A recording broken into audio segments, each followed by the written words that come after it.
Do any legitimate autographs of Hall of Famer Addie Joss exist? One person thinks he's obtained one. Hey, it's Mike. Thanks for tuning back in. So this one's a weird one. It's Attic Find Friday, of course, and we love Attic Find Friday. I couldn't dig up enough information on this one, and I reached out to the person who posted it to get more details. No responses from him or her. I mean, I'm assuming it's a guy, but that's just an assumption.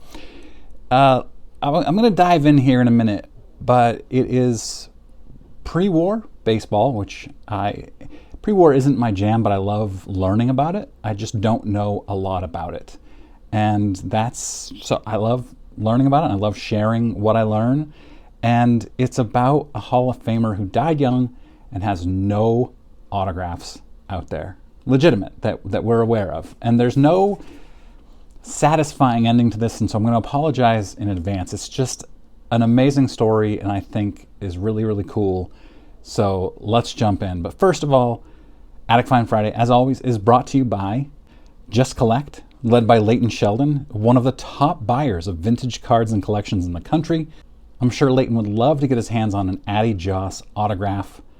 If you have vintage sports cards that you're looking to sell, you can fill out their free appraisal form at justcollect.com or email Leighton directly at leighton@justcollect.com for an offer. Link to that website is in the description to this video. Before I get in, one more reminder here. Giveaway of this 1940. I kept saying 1941 because I've been researching Ted Williams' 1941 play ball. 41 and 40 are, of course, very, very different. Very different. I've been researching 41 play ball Ted Williams, and I kept saying, and I even put in the title and description, 1941. This is a 1940 play ball, of course. Thank you to the commenter who pointed that out and reminded me. For a while, this was my oldest card. I actually did a video about this card and the set a couple years ago, so it's just a stupid mistake. The link to my newsletter, free newsletter, about sports cards is also in the description to this video. If you subscribe to that free newsletter, you will be entered into the drawing for this. And I've not only crossed 300 subscribers on the newsletter, I'm closing in on 400. I might hit it today. So let's jump in here. This is a story from 2012, and it comes to us from Net54, which is a fascinating forum with the most staggeringly intelligent, thoughtful, and knowledgeable collectors out there. The stuff that they own and the stuff that they know is way beyond my grasp. I enjoy reading. I don't have time to read a lot of it, unfortunately, but somebody sent me this one. Somebody actually commented about this one. I'm sorry, I don't remember who it was. Somebody commented on a video about this find, and I went and I looked at it, and it's amazing. And this is several weeks ago. I've reached out to the original poster from 2012 a couple times since then, both via Net54 and their personal email, which you can do through Net54. Even though it doesn't tell you their email address, you can send them a message through there. No responses, unfortunately. But here's the story. Somebody in 2012 posted that they had obtained, the details of this aren't that important, but they had obtained Addie Joss's handwriting on an envelope, I believe. I'll put it up here. And had that handwriting certified. It was not an autograph, but it was Addie Joss's handwriting. And people were amazed, of course, and some skeptical. And then somebody named Miracle Braves 1914 posted in that thread saying that they had just created their account so they could comment on this thread. They were 27 years old at the time, which makes them 39-ish now, but 27 years old at the time, and said that they had to create their account because they wanted to post and see what people thought about their find. Explained that, I'm going to just assume it's a he. Let's just stick with he here. They explained that he explained that he has been a pre-World War I collector since he was 13 years old, and somebody in his North Carolina town obtained a T206 card of Addie Joss, and his mother got it for him for his birthday when he was 13 years old. And he thought it was a beautiful card, and Addie Joss became the focus of his collection. It says that he has an amazing Addie Joss collection of all kinds of different memorabilia and things like that, which sounds awesome. And Addie Joss, by the way, has a really interesting story. He only pitched for 9 years because he died 2 days into the next season, I think a 1911 season. He got sick in April of 1911 and then passed away that same month, April 14th. 2 days after his birthday, by the way, 2 days after his 31st birthday, he passed away very suddenly, even though there's a book out that says that he had been sick for years with other things. He got tuberculosis meningitis in April of 1911 and passed away within days.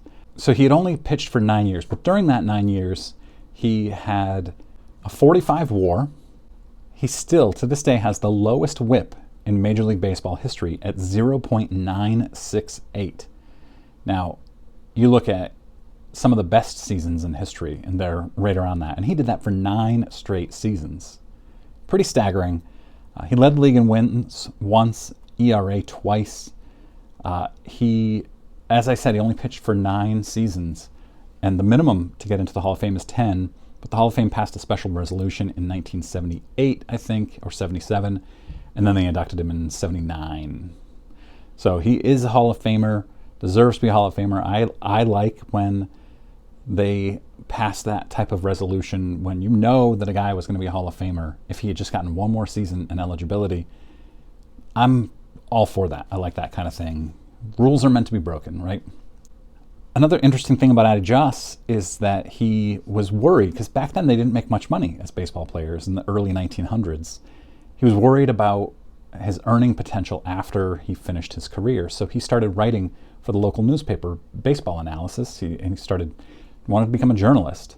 He was also working on electrical engineering and designed a scoreboard, an electronic scoreboard that displayed pitches and balls, and the Cleveland Naps, the team that he played for, actually installed it in their stadium. He is considered the father of the modern scoreboard. It's called the Joss indicator.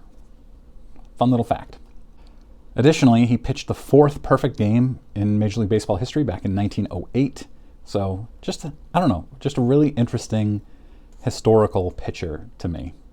Back to Miracle Braves 1914. In 2006 or 7, he said, he went to the estate sale of a prominent Texas card dealer and memorabilia dealer, and the people in the forum, of course, they always do this. They figure out who it was. They believed it was Conway Barker. I found nothing on Conway Barker. Apparently he was in the hobby for 60 years as a dealer, and Miracle Braves confirmed that he believes it was Conway Barker. For what it's worth. If you know anything about Conway Barker, let me know in comments. So at this estate sale, Miracle Braves, and I don't know his name, unfortunately, said that under glass in a nailed shut old box was a paper with an Addie Joss signature. And on it, he wrote that it said Addie Joss and then 10. He said 11, like it was written in 1911. I see it as 1910, like there's an apostrophe and a 10 there, but he said 11 for some reason. I don't know. It has the Addie Joss signature. The estate executor, I guess, swore up and down that it was a legit Addie Joss signature. Now, Miracle Braves knew at the time that there were no Addie Joss signatures authenticated anywhere. There still aren't today in 2024. There's not a single legitimate Addie Joss signature that I was able to find. You can find some with certificate of authenticities, but none from any legitimate company. He is believed, as far as I could tell, to still have no legitimate autographs. If you know of any, please let me know. Again, the autograph at this estate sale was not authenticated, but the estate swore it was real, and that Conway, let's call him Conway Barker, the original owner, said it was his prized possession.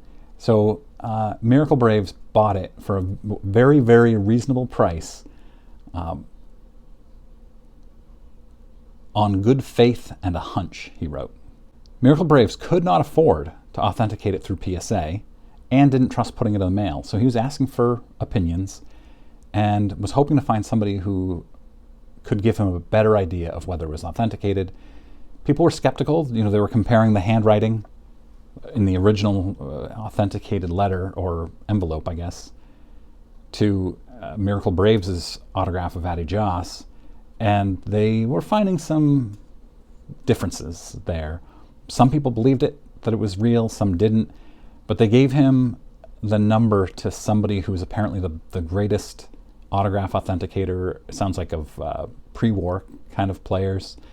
And he said he was going to reach out to that person, and then just disappeared. And people followed up, people replied to this months later, and just never heard back from him. And I reached out to him, never heard back. I suspect that he was not able to authenticate it, but boy, that looks like a legit autograph to me. And the story, the provenance, is so good on this autograph. I don't know. What do you think? Is this a legitimate autograph? Would you pay to have it authenticated? Even if you didn't have the money, if you couldn't afford it. Let's say, I don't know what PSA is charging. It's got to be a lot, even in 2012, to authenticate an Addie Joss autograph. I would try to come up with the money. But he doesn't want to sell it, I assume. He held on to it for years, and he was an Addie Joss collector, so I get it. You can just kind of assume it's real. But it's, I wish I had been able to reach him. So I'm hoping, by putting this out here, he will see this. Somebody in Net54 can post this and maybe reach him. Somebody there has his maybe contact information, I don't know. So hoping that we can get some updates on this. I will update you either here, if the story's amazing, or in my newsletter. Another interesting thing about Addie Joss, after he passed away, the Naps did a Addie Joss Day, where a bunch of big-time players, big-time players, went and played for a charity, and then they signed a ball, and that ball is autographed by Cy Young. He wrote Denton Young on the ball, Shoeless Joe Jackson, Ty Cobb, Walter Johnson, and many others. Those are the biggest, obviously. That ball sold for $19,000 in 2016 through SCP auctions. Just a really cool, again, cool piece of history. Even though the ball is in terrible shape and it's hard to read the names on it, amazing. And a panoramic photo, original photograph from that game, showing all the players standing there being photographed, sold for $26,000 through Mile High Auctions in 2014. So really cool stuff. Let me know what you think. I wish I had more of an update here, but it's a really cool story. I think it's real. I hope it's real, and I hope to find out for sure. Thanks very much for watching.